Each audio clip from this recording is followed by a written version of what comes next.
Hello दोस्तों, आपके अपने चैनल 21 स्टडी क्लासेस में आपका स्वागत है।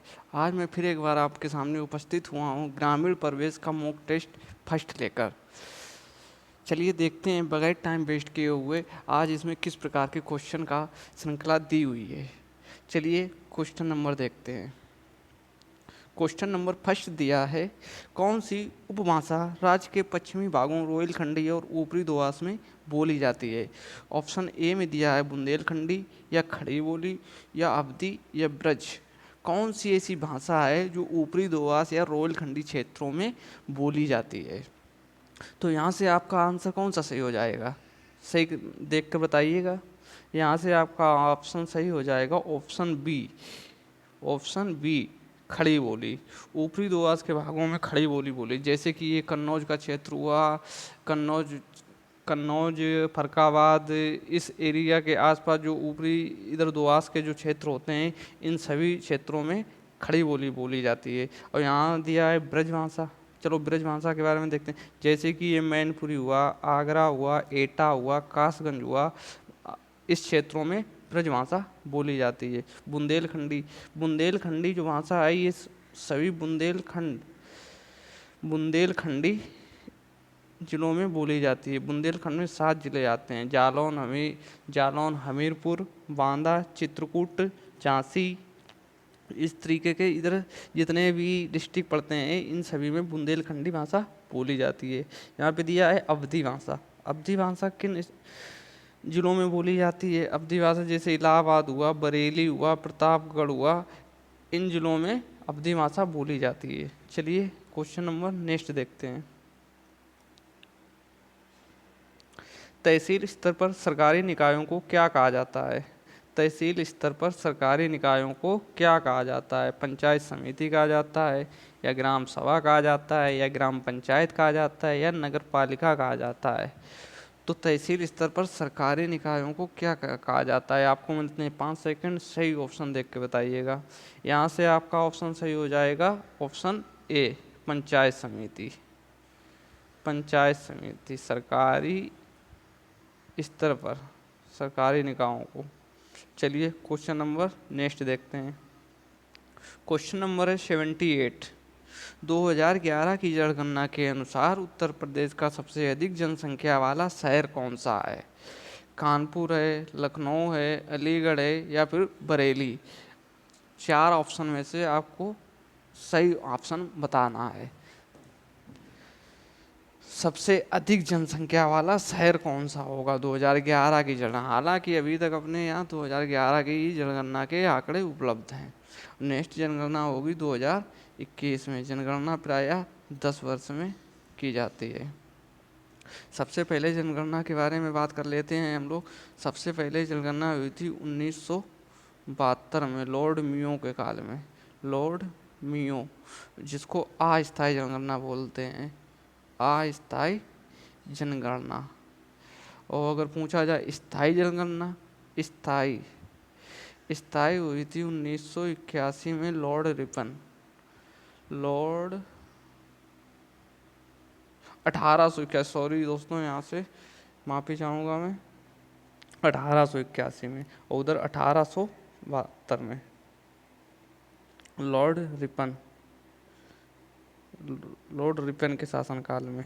तभी से इस जनगणना को प्रायः 10 साल से होती है स्थायी रूप से। तो यहाँ से आपका ऑप्शन कौन सा सही हो जाएगा। सबसे अधिक जनसंख्या वाला शहर पूछा गया है, तो यहाँ से आपका सबसे अधिक जनसंख्या वाला शहर हो जाएगा कानपुर। तो दिया है ऑप्शन ए। यहाँ पे क्वेश्चन काफ़ी बार कंफ्यूज किया जाता है। कहीं पे पूछ लिया जाता है सबसे अधिक जनसंख्या वाला शहर, और कहीं पे पूछ लिया जाता है सबसे अधिक जनसंख्या वाला जिला। अगर जिला पूछा जाए दोस्तों, तो यहाँ से आपका आंसर हो जाएगा प्रयागराज। सबसे अधिक जनसंख्या वाला जो जिला है वो प्रयागराज है, जिसका नाम बदलकर प्रयागराज किया गया। पहले ये इलाहाबाद के रूप में जाना जाता था। चलिए नेक्स्ट देखते हैं। क्वेश्चन नंबर है 79। हाल ही में केंद्र सरकार में प्रस्तुत की गई रंगराजन रिपोर्ट के अनुसार कोई व्यक्ति जो ग्रामीण क्षेत्र में ₹100 से अधिक खर्च करता है तो उसे गरीब नहीं समझा जाएगा। दोस्तों ये क्वेश्चन पुराना है, 2015 के पेपर के टाइम में, प्रीवियस ईयर का पेपर है ना इसमें, तो तभी इसमें पुराना क्वेश्चन दिया है। तो आपको इस तरीके से करंट का अभी हाल ही में जो क्वेश्चन बनते हैं उनको याद रखना होगा। तो यहाँ से आपका ऑप्शन क्या सही हो जाएगा, 32 रुपये या 43 रुपये या 50 रुपये या 26 रुपये? बताइएगा दोस्तों सही ऑप्शन क्या हो जाएगा। रंगराजन रिपोर्ट के अनुसार अगर कोई व्यक्ति पर डे 32 रुपये से अधिक खर्च करता है ग्रामीण क्षेत्रों में तो वो गरीब नहीं समझा जाएगा, 32 रुपये। और यहीं पे अगर दोस्तों शहरी की बात करें, अगर शहरी में जो शहरी लोग हैं अगर वो पर डे 47 रुपये से अधिक खर्च करते हैं तो वो गरीब नहीं समझे जाएंगे। चलिए क्वेश्चन नंबर नेक्स्ट देखते हैं। क्वेश्चन नंबर 18, उत्तर प्रदेश में निम्नलिखित शहरों में किससे पीतल उत्पादों का अधिकतम निर्यात किया जाता है? यहाँ से पीतल उत्पादन के बारे में पूछा गया है। तो यहाँ से आपका क्वेश्चन देखिएगा, option A Moradabad, option B ये वाराणसी, ऑप्शन सी ये कानपुर, ऑप्शन डी ये लखनऊ। तो यहाँ से आपका कौन सा ऑप्शन सही हो जाएगा पीतल उत्पादन के मामले में? तो यहाँ से आपका आंसर सही हो जाएगा option A Moradabad. Moradabad important question है दोस्तों, इनको याद कर लीजिएगा। याद करने का आसान तरीका मैं आपको बताता हूँ। अगर कोई चीज़ याद नहीं होती है तो उस पर कंटिन्यूटी दिखाएं, उसको बार बार देखें। बार बार देखने से क्या होता है, चीज़ें हमारे मस्तिष्क में स्थायी रूप से बैठ जाती हैं, तो उनको बोलना मुश्किल होता है, फिर हमेशा हमेशा के लिए वो चीज़ें याद हो जाती हैं। वीडियो को 2-3 बार रिपीट करके देखिएगा, चीज़ें सभी याद हो जाएंगी। और यहाँ पे दिया है कानपुर। कानपुर हमारा जाना जाता है चमड़ा उद्योग के लिए, चमड़ा उद्योग के लिए। लखनऊ, लखनऊ में भी हाल ही में क्वेश्चन पूछा गया था, चिकनकारी साड़ी। चिकन साड़ी जो होती है ना, काफ़ी बच्चे कंफ्यूज हो गए थे इसमें, चिकन साड़ी क्या होती है। तो चिकन साड़ी ये साड़ियों पर एक कढ़ाई की कला है जिसको चिकनकारी साड़ियाँ बोलते हैं, ये लखनऊ की फेमस हैं। और अगर बनारस की बात करें तो सबसे प्राचीन शहर है ये हमारा भारत का। चलिए नेक्स्ट देखते हैं। क्वेश्चन नंबर 81, उत्तर प्रदेश कितने जिलों में विभाजित है? 75, 85, 95 या 65? हालांकि ये आपको पता होगा पहले से। तो यहाँ से आपका आंसर हो जाएगा ऑप्शन ए 75 जिले। और अगर यहीं पे मंडलों की बात की जाए कि उत्तर प्रदेश में कितने वर्तमान में मंडल हैं, तो उत्तर प्रदेश में टोटल 18 मंडल हैं। जो भी हाल ही में 18वां मंडल बना है वो है अलीगढ़ मंडल। अलीगढ़ मंडल, ठीक है दोस्तों। चलिए नेक्स्ट देखते हैं। अम्बेडकर विशेष रोजगार योजना ABRI के अंतर्गत परियोजना की इकाई लागत डैश से कम नहीं होनी चाहिए। अम्बेडकर विशेष रोजगार योजना के अंतर्गत कितने रुपए उसकी आर्थिक लागत के रूप में मिलना चाहिए? कहने का मतलब ये 60,000 रुपये या 75,000 या 1 लाख या 50,000? आप लोग इसकी शॉर्ट फॉर्म जरूर याद करिएगा, कई बार पेपरों में इसकी शॉर्ट फॉर्म पूछ ली जाती है। जैसे ABRI दे दिया जाएगा, पूछा जाएगा इसकी फुल फॉर्म क्या होगी। तो यहाँ से आपका आंसर सही हो जाएगा ऑप्शन डी 50,000। ABRI के अंतर्गत परियोजना की लागत 50,000 से कम नहीं होनी चाहिए। चलिए क्वेश्चन नंबर नेक्स्ट देखते हैं।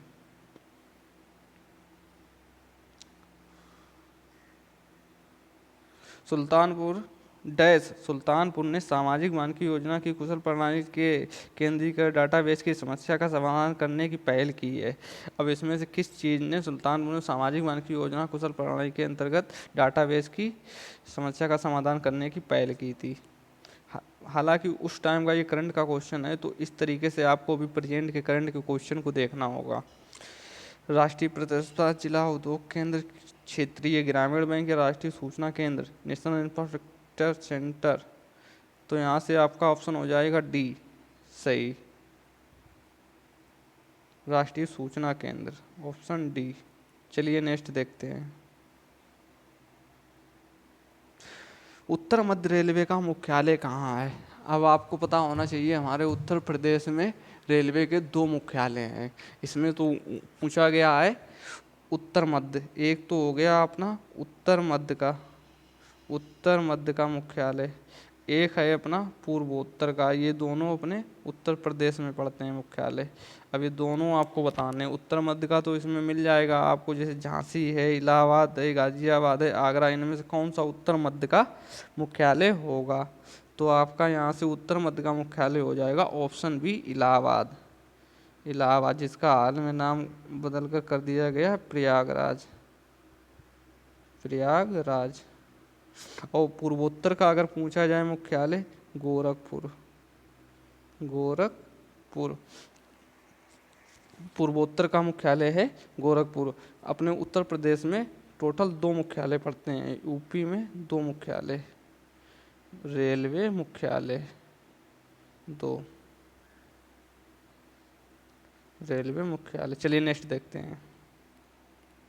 क्वेश्चन नंबर है 85। 85 में दिया है, भारत में स्थित किस शहर को विश्व का सबसे पुराना शहर माना जाता है? विश्व का सबसे पुराना शहर, कुशीनगर, आगरा, वाराणसी या सारनाथ? आप लोग बताइएगा जब तक मैं इसके ऑप्शनों के बारे में कुछ बताता हूँ। जैसे यहाँ पे कुशीनगर दिया है, यहाँ ने बौद्ध परिनिर्माण किया था, बौद्ध परिनिर्माण किया था। जीवन या वो इनके जीवन से जो स्थित है, जैसे कि यहाँ पे मृत्यु हुई थी कुशीनगर में, तो यहाँ पे बौद्ध की सब एक बौद्ध स्तूप भी बना है, परिनिर्माण के रूप में जाना जाता है कुशीनगर को। आगरा, आगरा में अपना ताजमहल एंड लाल किला स्थित है आगरा में। सारनाथ, सारनाथ में अशोक स्तंभ, जैसे ये नहीं अपना राष्ट्रीय चिन्ह लिया गया है अशोक स्तंभ, वो सारनाथ में ही स्थित है। और सबसे पुराना शहर यहाँ से पूछा गया था, तो आपका ऑप्शन हो जाएगा ऑप्शन बी, भारत में स्थित विश्व का सबसे पुराना शहर वाराणसी है। विश्व का सबसे, जहाँ पे काशी विश्वनाथ टेम्पल, काशी विश्वनाथ टेम्पल, 80 घाट, कई चीज़ें यहाँ की फेमस हैं। तो काशी विश्वनाथ पूछा जाता है, विश्वविद्यालय की स्थापना किसने कराई थी? काशी विश्वनाथ, रानी अहिल्याबाई। रानी अहिल्याबाई ने काशी विश्वनाथ मंदिर की स्थापना करवाई थी। चलिए नेक्स्ट देखते हैं। क्वेश्चन नंबर है 86। चमड़े की वस्तुओं के लिए प्रसिद्ध जिलों को बताइए। चमड़े के लिए कौन कौन से जिले प्रसिद्ध हैं? आगरा, कानपुर प्रसिद्ध है, सोनभद्र इलाहाबाद प्रसिद्ध है, जौनपुर रामनगर प्रसिद्ध है, मुरादाबाद या लखनऊ प्रसिद्ध है? मुरादाबाद के बारे में भी बता चुके हैं, पीतल के लिए प्रसिद्ध है। लखनऊ अपनी चिकनकारी साड़ी के लिए, और यहीं पे बड़ा इमाम बाड़ा भी है, आसफ उद्दौला ने जिसका निर्माण करवाया था, आसफ उद्दौला। बड़ा इमाम बाड़ा पूछा जाता है कई बार, किसने निर्माण करवाया था? तो आसफ उद्दौला ने। तो यहाँ से चमड़े के लिए प्रसिद्ध जिले कौन से हो जाएंगे? ऑप्शन ए, आगरा और कानपुर चमड़े के लिए प्रसिद्ध जिले माने जाते हैं। सोनभद्र, सोनभद्र में सबसे ज़्यादा जनजाति भी रहती है। सबसे ज़्यादा अगर पूछा जाए जनजाति कहाँ रहती है, तो सोनभद्र में। अगर बनावरण पूछा जाए तो सबसे ज़्यादा सोनभद्र में। इलाहाबाद में सिल्का बालू, सिल्का बालू के लिए इलाहाबाद प्रसिद्ध है, सिल्का बालू। चलिए नेक्स्ट देखते हैं। क्वेश्चन नंबर है 87। इंदिरा आवास योजना, इंदिरा आवास योजना IAY, ये शॉर्ट फॉर्म याद रखिएगा। इंदिरा आवास योजना IAY जो एक केंद्र समर्थित योजना है का राज्य सरकार के साथ लागत सहभाज्य अनुपात क्या है? जो इंदिरा आवास योजना है, इसमें कितना केंद्र और राज्य सरकार का पार्टिसिपेट होता है, ये बताना है आपको। 80-20 होता है, 66-34 होता है, 75-25 होता है, 90 या 10 होता है? इसमें से कौन सा ऑप्शन सही हो जाएगा? तो इंदिरा आवास योजना के अंतर्गत केंद्र सरकार का 75% और राज्य सरकार का 25% पार्टिसिपेट होता है। तो ऑप्शन हो जाएगा यहाँ से बी सही। चलिए क्वेश्चन नंबर नेक्स्ट देखते हैं 88। 88 में दिया है, भूमि कृषि का रिकॉर्ड कौन रखता है? भूमि कृषि का रिकॉर्ड कौन सा है? इसमें पूछा भूमि कृषि का रिकॉर्ड कौन सा है? गिरदावरी है, या पंचनामा है, या जमाबंदी है, या खतौनी है। तो भूमि कृषि का रिकॉर्ड गिरदावरी को कहा जाता है। ऑप्शन ए यहाँ से सही हो जाएगा, जिसमें भूमि के लेखा जोखा, जैसे कितना खेत है किसी का, कितने नंबर पे है, कहाँ पर है, हर एक चीज़ की लोकेशन वो भूमि रिकॉर्ड में रखी जाती है, जिसको गिरदावरी कहते हैं। चलिए क्वेश्चन नंबर नेक्स्ट 89 देखते हैं। एक बिस्वा का एक बीघे से क्या अनुपात है? एक बिस्वा बराबर एक बीघे में क्या अनुपात होगा? आपको एक बीघे में बिस्वा की परसेंटेज या अनुपात अनुपात बताना है आपको। परसेंटेज का अनुपात पूछे ही है। तो एक बिस्वा एक बीघे से अनुपात में होगा, आधा होगा, या एक चौथाई होगा, एक 10वां हिस्सा होगा, या एक 20वां होगा। तो आप लोगों को पता होगा यहाँ से एक बीघा बराबर होता है 20 बिस्वा के। एक बीघा बराबर होता है अपने यहाँ 20 बिस्वा के। तो एक बिस्वा और एक बीघा का अनुपात होगा 1/20वां भाग। तो यहाँ से आपका ऑप्शन नंबर सही हो जाएगा, ऑप्शन डी, 1/20वां हिस्सा, जैसे कि ये दिया है ऑप्शन डी में 1/20वां हिस्सा। चलिए क्वेश्चन नंबर नेक्स्ट 90। एक एकड़ कितने वर्ग गज के बराबर होता है? आपको एकड़ में, अभी इसकी हाल ही में मैं वीडियो बनाऊंगा, पूरा भूमि पैमाइश की इकाइयाँ पूरी आपको कंफर्म करा दूंगा, हर एक चीज़, कितनी एकड़ होती हैं, कितने बीघे होते हैं, कितने हेक्टेयर होते हैं, कितने सेंटीमीटर में कितना होगा, मीटर में कितना होगा, गज में कितना होगा, फुट में गज कितना होगा, पूरा आपको बताएंगे। पूरी आप जैसे किसी खेत की मापन आसानी से कर सकेंगे और ऐसे क्वेश्चनों को आसानी से आप बता सकेंगे। चलिए तो इस क्वेश्चन का आंसर आप बताइएगा, एक एकड़ कितने वर्ग गज के बराबर होता है? 48-40 होता है, 20-25 होता है, 44-25 होता है, या 30-25 वर्ग गज होता है? तो यहाँ से आपका राइट आंसर क्या हो जाएगा?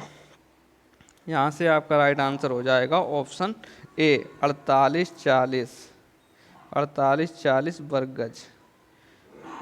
वर्ग गज के बराबर होता है एक एकड़, और एक एकड़ बराबर होता है 5 बीघा। ये चीज़ आप याद रखिएगा, कई बार पेपर में पूछ लिया जाता है ऐसे नॉर्मली। अभी मैं हालांकि बताऊंगा आपको, एक नया वीडियो लाऊंगा, उसमें हर एक चीज़ भूमि पैमाइश की सारी इकाइयाँ बताऊंगा मैं। तो यहाँ पे जैसे कि अभी एक एकड़ की बात हुई है, तो एक एकड़ बराबर होता है 5 बीघा के। चलिए नेक्स्ट देखते हैं क्वेश्चन नंबर 91। NREGP का पूर्ण रूप क्या है? यहाँ आपको वही मैंने अभी आपसे बोला था ना कि अगर इस तरीके की कोई भी चीज़ें दी हैं तो उनको शॉर्ट फुल फॉर्म जरूर याद कर लीजिएगा, क्योंकि ये पेपर में कई बार पूछी गई हैं। NREGP का पूर्ण रूप पूछा गया है, तो राष्ट्रीय ग्रामीण उद्यमिता गारंटी योजना होगा, या राष्ट्रीय ग्रामीण शिक्षा गारंटी कार्यक्रम होगा, या राष्ट्रीय ग्रामीण रोजगार गारंटी कार्यक्रम होगा, या राष्ट्रीय क्षेत्रीय ग्रामीण गारंटी कार्यक्रम होगा। तो यहाँ से आपका ऑप्शन नंबर कौन सा सही हो जाएगा? ए सही होगा, बी या सी या फिर डी? तो यहाँ से NREGP का पूर्ण रूप हो जाएगा राष्ट्रीय ग्रामीण रोजगार गारंटी कार्यक्रम, जो कि दिया है ऑप्शन नंबर सी में, राष्ट्रीय ग्रामीण रोजगार गारंटी कार्यक्रम और राष्ट्रीय ग्रामीण रोजगार गारंटी कार्यक्रम। चलिए क्वेश्चन नंबर नेक्स्ट देखते हैं। अगर यहाँ पे इसकी स्थापना की बात की जाए कि इसकी शुरुआत कब हुई थी, तो 1999 में। चलिए नेक्स्ट देखते हैं। जिला अस्पतालों के लिए भारतीय लोक स्वास्थ्य मानकों के अनुसार 10 लाख जनसंख्या वाले प्रत्येक जिले में कम से कम कितने बिस्तर होने चाहिए? जिसमें मानकों के अनुसार जिसमें 10 लाख जनसंख्या है, जैसे किसी ज़िले में 10 लाख जनसंख्या है तो उसके ज़िला अस्पताल में कम से कम कितने बिस्तर होने चाहिए, ये बात पूछी गई है आपसे। तो 195 होने चाहिए, या 300 होने चाहिए, 350 होने चाहिए, या फिर 50 होने चाहिए? तो आप सही आंसर बताइएगा, यहाँ से कौन सा हो जाएगा 10 लाख जनसंख्या वाले ज़िले में? तो यहाँ से आपका ऑप्शन सही हो जाएगा, ऑप्शन सी, 350 बिस्तर। 350 बिस्तर। चलिए क्वेश्चन नंबर नेक्स्ट देखते हैं 93। घरेलू व्यक्तिगत और जल हीटर के लिए आर्थिक सहायता योजना के अंतर्गत उत्तर प्रदेश राज्य में क्या प्रोत्साहन दिया जाता है। घरेलू व्यक्तिगत जल हीटर आर्थिक सहायता योजना के अंतर्गत उत्तर प्रदेश राज्य में क्या प्रोत्साहन दिया जाता है, क्या प्रोत्साहन दिया जाता है। तो यहाँ पे आपको बताना है कर रियासत दी जाती है, बट्टा दिया जाता है, या कर मुक्ति दिया जाता है, या फिर छूट दी जाती है। तो यहाँ से आपका ऑप्शन सही हो जाएगा ऑप्शन डी। जो घरेलू व्यक्तिगत हीटर की आर्थिक सहायता योजना के अंतर्गत छूट प्रदान की जाती है, छूट सब्सिडी के रूप में छूट प्रदान की जाती है। चलिए नेक्स्ट देखते हैं 94। उत्तर प्रदेश की प्रमुख व्यावसायिक फसल क्या है। उत्तर प्रदेश की प्रमुख व्यावसायिक फसल क्या है। गेहूँ है, गन्ना है, मक्का है, चावल है। अब यहाँ अगर पूछा जाए उत्तर प्रदेश की प्रमुख खाद्यान्न फसल, अगर खाद्यान्न फसल की बात की जाए तो यहाँ से आपका ऑप्शन सही हो जाएगा गेहूँ। लेकिन यहाँ पर पूछा गया है व्यावसायिक फसल, तो व्यावसायिक फसल आपकी हो जाएगी गन्ना। व्यावसायिक जैसे बोला जाता है कॉमर्शियल, ऑप्शन नंबर बी यहाँ से आपका सही हो जाएगा 94 का बी। जैसे कॉमर्शियल क्रॉप या बोला जाए इसे केस क्रॉप, केस क्रॉप में भी गन्ना आता है, शुगर केन। चलिए नेक्स्ट देखते हैं क्वेश्चन नंबर 95 में दिया है एक ग्राम पंचायत में ग्राम के वार्डों चुने हुए कितने सदस्य होते हैं जिन्हें पंच कहा जाता है। ग्राम पंचायत में आपने देखा होगा पंच, प्रधान के नीचे जो पद होता है उसे पंच बोलते हैं। और पंच जो होता है वो कितनी उनकी संख्या होती है, 5 से 20 होती है, 7 से 17 होती है, 10 से 20 होती है, 5 से 9 होती है। तो यहाँ से आपका आंसर कौन सा सही हो जाएगा। पंच किसे कहा जाता है। ग्राम पंचायत वार्ड में चुने गए सदस्य होते हैं, वो कितने सदस्य होते हैं, सदस्य पूछे गए हैं यहाँ पे आपसे। तो यहाँ से आपका ऑप्शन सही हो जाएगा बी, 7 से 17 सदस्य होते हैं। चलिए नेक्स्ट देखते हैं क्वेश्चन नंबर 96। उत्तर प्रदेश के उच्च न्यायालय के मुख्य न्यायाधीश की नियुक्ति कौन करता है। उत्तर प्रदेश के उच्च न्यायालय के मुख्य न्यायाधीश की नियुक्ति कौन करता है। मुख्य न्यायाधीश की नियुक्ति तो राष्ट्रपति ही करते हैं, राष्ट्रपति। उत्तर प्रदेश के मुख्य न्यायाधीश की नियुक्ति राष्ट्रपति करते हैं। जैसे जिला जज, जैसे डिस्ट्रिक्ट मजिस्ट्रेट जो होते हैं उनकी नियुक्ति राज्यपाल के द्वारा की जाती है, राज्यपाल करते हैं। और राज्यपाल करते हैं किनकी सलाह पर, ये करते हैं उच्च न्यायालय के मुख्य न्यायाधीश की सलाह पर।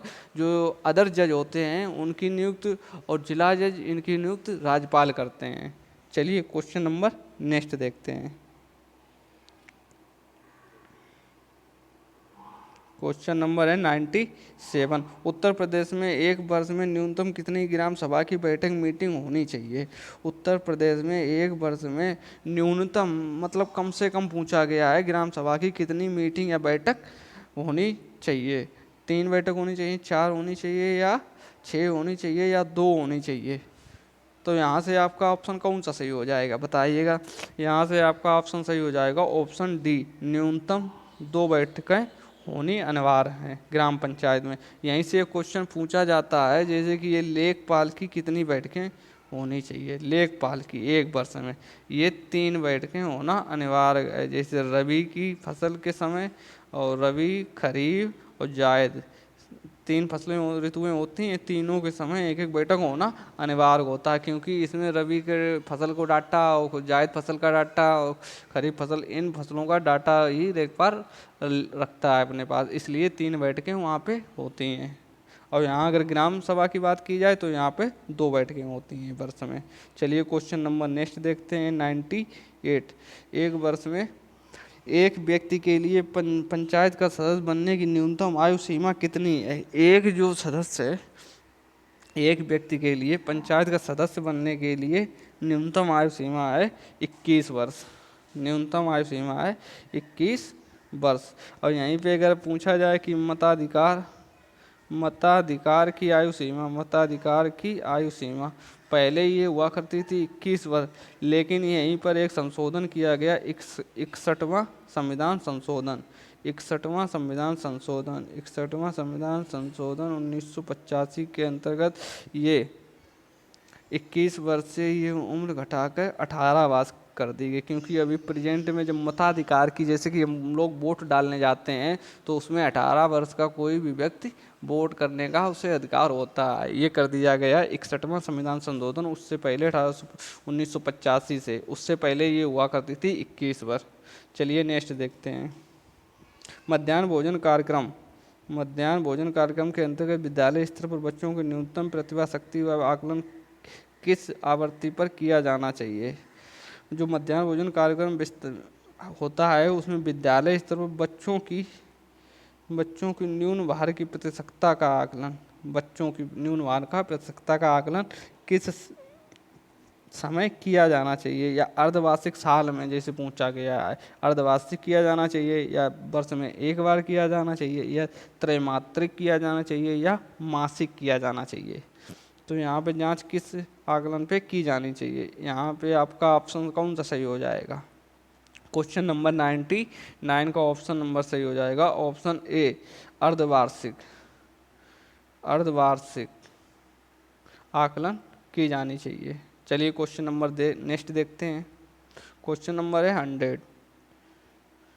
MGNREGA के अंतर्गत सामग्री संगठन के मामले में केंद्र और राज्य सरकारों द्वारा किए गए निधिकरण का अनुपात क्या है। जैसे कि यहाँ पे पूछा गया मनरेगा। अब यहाँ पे क्वेश्चन कई बार पूछा जाता है मनरेगा की शुरुआत पूछा जाता है कब, तो ये हो जाएगा आपका 2006 में, 2 अक्टूबर से स्टार्ट हुई थी 2006 में।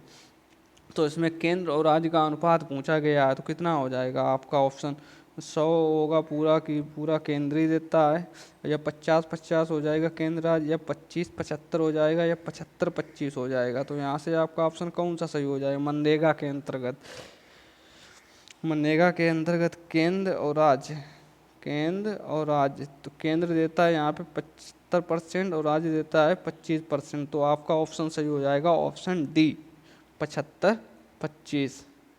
चलिए नेक्स्ट। तो दोस्तों यहाँ से समाप्त होती है हमारी श्रृंखला, और इसमें टोटल 25 क्वेश्चन थे। इसमें आपको मैंने एक्स्ट्रा पैड के साथ में काफ़ी क्वेश्चन बताए, तो आप उनको ज़रूर ध्यान रखिएगा, क्योंकि वो काफ़ी इंपॉर्टेंट क्वेश्चन होते हैं जो मैं एक्स्ट्रा पैड के साथ में आपको बता देता हूँ।